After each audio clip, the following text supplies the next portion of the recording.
Hi friends, welcome back to my channel. எல்லாம் எப்படி இருக்கீங்க? Welcome back to my cooking vlog. இன்றைக்கி வந்து சண்டே அன்றைக்கி என்ன ரெசிபி குக் பண்ணேன் அப்படிங்கிறதான் வந்து உங்களோட ஷேர் பண்ணிக்க போகிறேன். சண்டேனாவே கொஞ்சம் ஸ்பெஷலாக தான் இருக்கும் எல்லாத்து வீட்லேயும். இன்றைக்கி எங்கள் வீட்டில் என்ன ஸ்பெஷல் அப்படின்னு பார்த்தீங்கன்னா ப்ரான் தான்.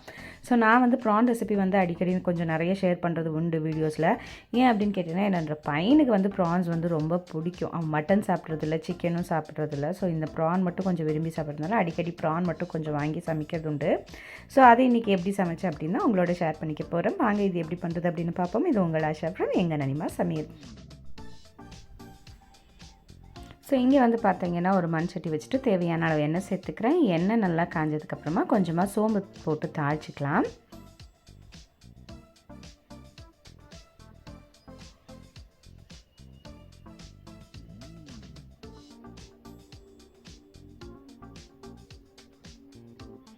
சோம்பு நல்லா பொரிஞ்சதுக்கப்புறமா நான் வந்து இங்கே 2 பெரிய வெங்காயம் வந்து இந்த மாதிரி ஸ்லைஸாக கட் பண்ணி வச்சுருக்கேன். அதையும் வந்து சேர்த்துட்டு நல்லா வதக்கி விட்டுக்கலாம்.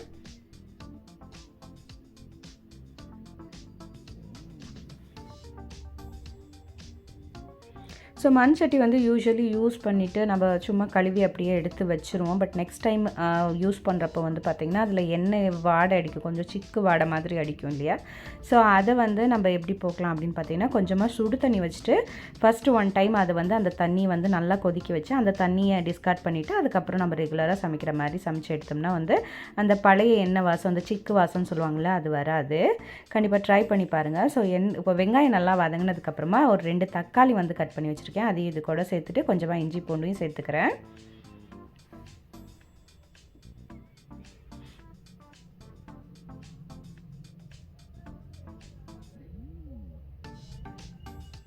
ஸோ இஞ்சி பூண்டு நல்லா வதங்கினதுக்கப்புறமா இதுலேயே வந்து பார்த்திங்கன்னா ஒரு 2 பச்சை மிளகாய் இந்த மாதிரி கீறி வச்சுருக்கேன். அதையும் இது கூட சேர்த்துக்கலாம்.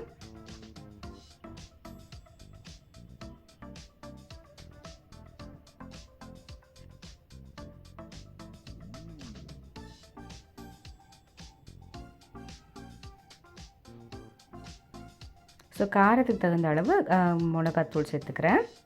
இது வந்து வீட்டில் அரைச்சி வச்சுருப்போம் இல்லையா, தனி மிளகாத்தூள், அதுதான் வந்து ஆட் பண்ணியிருக்கேன். இப்போ இது கூடயே வந்து பார்த்திங்கன்னா கொஞ்சமாக தனியாத்தூளும் வந்து ஆட் பண்ணிக்கலாம்.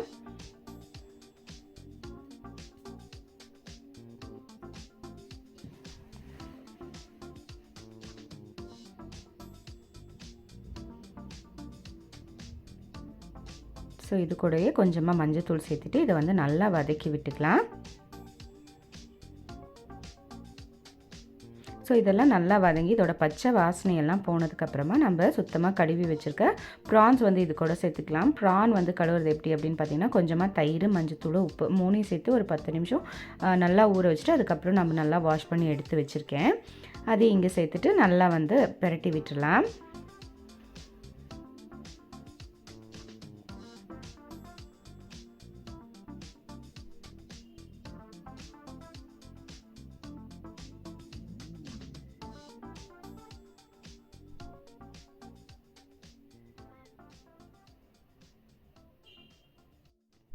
ஸோ ப்ரான் வந்து ஆட் பண்ணிவிட்டு நல்லா இந்த மாதிரி மிக்ஸ் பண்ணி விட்டுடலாம். மிக்ஸ் பண்ணி ஒரு 3லேருந்து 4 நிமிஷத்துக்குள்ளேயே பார்த்தீங்கன்னா ப்ரான் வந்து நல்லா தண்ணி விட ஆரம்பிச்சிடும். ப்ரானை வந்து ஓவர் குக் பண்ணோம்னா ஒரு மாதிரி ரப்பர் மாதிரி ஆயிரும். ஸோ இது வந்து ஒரு 10 to 15 மினிட்ஸ்லேயே ரெடி ஆயிரும். ஸோ ப்ரானோட குக்கிங் டைமுமே அவ்வளோதான். நீங்கள் ரொம்ப ஓவர் குக் பண்ணாதீங்க. ஸோ பார்த்தீங்கன்னா தெரியும், ஒரு 5 நிமிஷத்துலேயே வந்து இந்த அளவுக்கு தண்ணி விட்டுருச்சு. நான் எக்ஸ்ட்ராவாக எந்த தண்ணியுமே வந்து ஆட் பண்ணல. இதில் இருக்க தண்ணியே போதும், ப்ரானும் வந்து வெந்து வந்துடும். நம்மளுக்கு ஒரு கிரேவி கன்சிஸ்டன்சி வந்துடும். ஸோ உங்களுக்கு தொக்கு மாதிரி வேணும்னா இதை நல்லா ட்ரை பண்ணி விட்டிங்கன்னா நல்லா தொக்கு மாதிரி ஆயிரும். நான் வந்து இன்றைக்கி கொஞ்சம் செமி கிரேவியாகவே வச்சுக்கிட்டேன். ஸோ ஃபைனலாக நான் மேலே கொஞ்சமாக பெப்பர் தூவிக்கிறேன். ஸோ காரத்துக்கு தகுந்த அளவுக்கு பெப்பர் வந்து தூவிட்டு நல்லா மிக்ஸ் பண்ணி விட்டுறலாம். அவ்வளோதான், ப்ரான் கிரேவி வந்து ரெடி ஆயிடுச்சு. இதுக்கு ரொம்பவே ஆப்டானது என்ன அப்படின்னு கேட்டிங்கன்னா ஒரு சூப்பரான ரசம் தாங்க. அது எப்படி வைக்கிறது அப்படின்னு பார்க்கலாம். என்னோட சேனலை இதுதான் ஃபஸ்ட் டைம் பார்க்குறீங்க அப்படின்னா கண்டிப்பாக சேனலை வந்து சப்ஸ்கிரைப் பண்ணிக்கோங்க. இந்த வீடியோ பிடிச்சிருந்தா, இந்த ரெசிபி பிடிச்சிருந்தா ப்ளீஸ் ஒரு லைக் போட மறக்காதீங்க. உங்களோட ஒரு லைக் தான் வந்து எனக்கு ரொம்ப மோட்டிவேஷனாக இருக்குது அடுத்தடுத்து என்னோட வீடியோஸ் போடுறதுக்கு.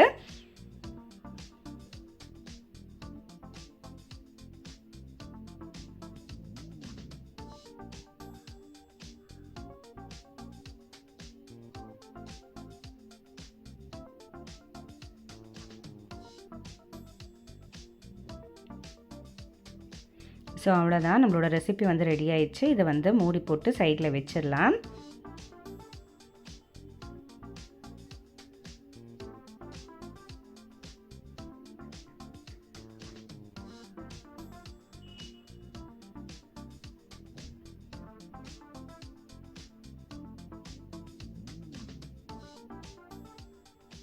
ஸோ இங்கே வந்து கொஞ்சமாக வந்து புளி வந்து ஊற வச்சு எடுத்துக்கிறேன். இங்கே ஒரு பேனில் ஃபஸ்ட்டு வந்து பார்த்திங்கன்னா கொஞ்சமாக பருப்பு வந்து நான் நல்ல பொடியாக வந்து பொடிச்சுக்க போகிறேன். அதனால் வந்து ஒரு 2-3 டேபிள் ஸ்பூன் அளவுக்கு பருப்பு வந்து ஆட் பண்ணியிருக்கேன்.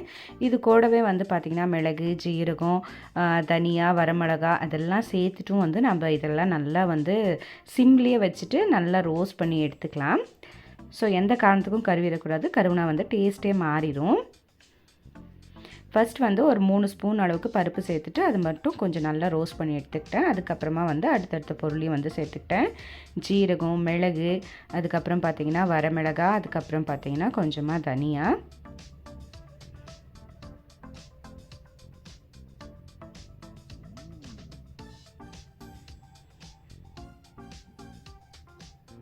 ஸோ இதெல்லாம் எவ்வளோ ஆட் பண்ணியிருக்கேன் அப்படிங்கிறது வந்து உங்களுக்கு வந்து டிஸ்கிரிப்ஷனில் வச்சிடுறேன், வேணும்னா செக் பண்ணி பார்த்துக்கோங்க. ஸோ இது கூடவே வந்து கருவேப்பிலை தலையும் வந்து ஆட் பண்ணிக்கிறேன். ஸோ கொஞ்சம் ட்ரை ஆனது வந்து நிறைய இருந்தது வீட்டில், அதனால் நான் வந்து இது கூடயே சேர்த்து அரைச்சிக்கலாம், நல்லா ஃப்ளேவர்ஃபுல்லாக இருக்கும் அப்படின்னு சொல்லிட்டு இது கூடயே சேர்த்துக்கிட்டேன்.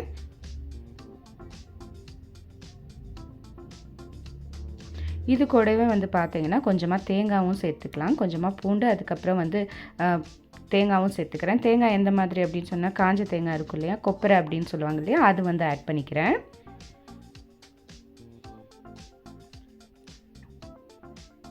ஸோ கொப்பரை ஆட் பண்ணுறதுனால டேஸ்ட் வந்து சூப்பராக இருக்குங்க. அது ஒரு மாதிரி தேங்காய் எண்ணெய் வாசத்தோடு நல்லாயிருக்கும். கண்டிப்பாக ட்ரை பண்ணி பாருங்கள், இது வரைக்கும் ட்ரை பண்ணதில்லை அப்படின்னா.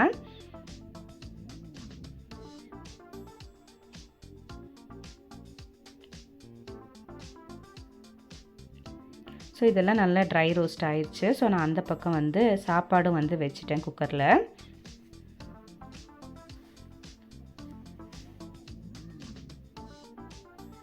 ஸோ இது நல்லா ஆறுனதுக்கப்புறம் ஒரு மிக்ஸி ஜாரில் சேர்த்துட்டு தண்ணி விட்டு நல்லா ஒரு ஃபைன் பேஸ்ட்டாக வந்து அரைச்சி எடுத்துக்கலாம்.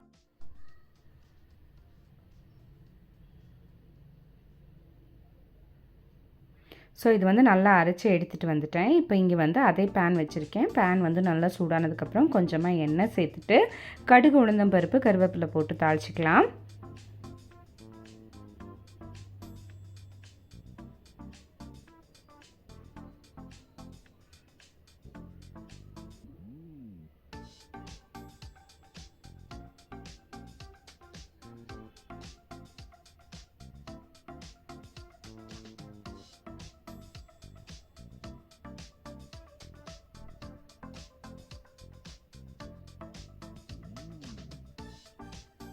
ஸோ இப்போது இந்த பேஸ்ட்டை சேர்த்துட்டு நல்லா ஒரு வதக்குனதுக்கப்புறமா நம்ம புளி தண்ணி ஊற்றிக்கலாம்.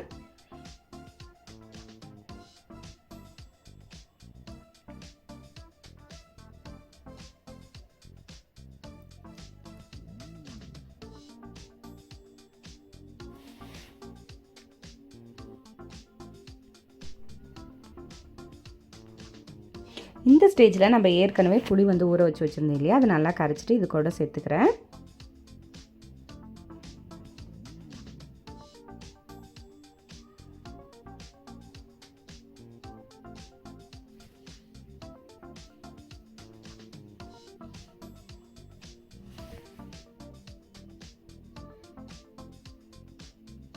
இப்போது இதை நல்லா மிக்ஸ் பண்ணி விட்டுலாம். இந்த ரசம் கொதிக்கணும், கண்டிப்பாக கொதிக்க வேணாம் அப்படின்னலாம் நினைக்காதீங்க. ஸோ நம்ம யூஸ்வலாக வந்து ரசம் வச்சுன்னா கொதிக்கக்கூடாது அப்படின்னு நினைப்போம் இல்லையா, அப்படியெல்லாம் இல்லை. இது வந்து கொதிக்கிட்டோம். ஸோ இப்போ வந்து இதுக்கு தேவையான உப்புன்னு சேர்த்துக்கிறேன். சேர்த்துட்டு நல்லா ஒரு கொதி வந்ததுக்கப்புறமா மேலே கொத்தமல்லி தழை தூவிட்டு ஆஃப் பண்ணோம்னா சூப்பரான மங்களூர் ரசம் வந்து ரெடி ஆயிரும். தேவைப்பட்டால் வெல்லம் கூட கொஞ்சம் ஆட் பண்ணிக்கோங்க, நீங்கள் வெல்லம் சாப்பிடுவோம் அப்படின்னா. பட் எங்கள் வீட்டில் சாப்பிட மாட்டாங்க, அதனால் நான் வெல்லம் வந்து ஆட் பண்ணல. பட் இதில் வந்து கண்டிப்பாக வெல்லம் வந்து ஆட் பண்ணுவாங்க. அதுதான் வந்து இதோட ஒரிஜினல் ரெசிபி. பட் நான் வந்து வெல்லம் சாப்பிடாததுனால நான் ஆட் பண்ணலை.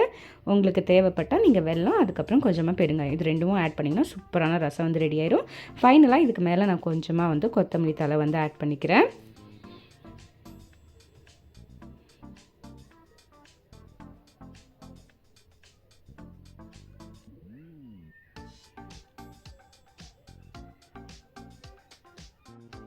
ஸோ அவ்வளோதாங்க, சூப்பராக எங்கள் வீட்டில் சமையல் வந்து ரெடி ஆயிடுச்சு. ஸோ இது நல்லா கொதிச்சிருச்சு, மூடி போட்டு மூடி வச்சுக்கிறேன். அதுக்குன்னு ரொம்ப நேரம் கொதிக்க விடாதீங்க, ஜஸ்ட் ஒரு 2 to 3 minutes கொதிச்சா போதும். எங்கள் வீட்டில் வந்து சூப்பரான ப்ரான் கிரேவி, அதுக்கப்புறம் வந்து மங்களூர் ஸ்பெஷல் ரசம், அதுக்கப்புறம் சாப்பாடு. இன்றைக்கி இந்த வீடியோ எப்படி இருந்தது அப்படின்னு மறக்காமல் கமெண்ட் சொல்லுங்கள். ரெசிபி பிடிச்சிருந்தா என்னோடய வீடியோக்கு ஒரு லைக் போட மறக்காதீங்க. கண்டிப்பாக சேனலை வந்து சப்ஸ்கிரைப் பண்ணிக்கோங்க.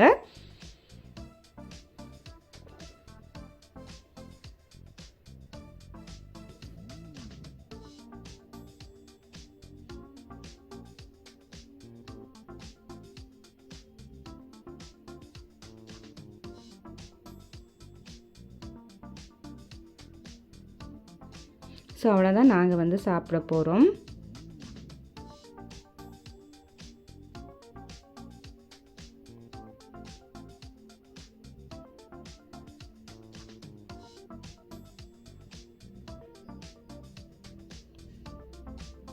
வீடியோ பிடிச்சிருந்தா ப்ளீஸ் லைக் பண்ணுங்கள், ஷேர் பண்ணுங்கள், சப்ஸ்கிரைப் பண்ணுங்கள். மறக்காமல் கூட இருக்க பெல் பட்டனை ப்ரெஸ் பண்ண மறக்காதீங்க. அப்போ தான் நான் போடுற வீடியோவோட நோட்டிஃபிகேஷன் உங்களுக்கு அடுத்தடுத்து வரும்.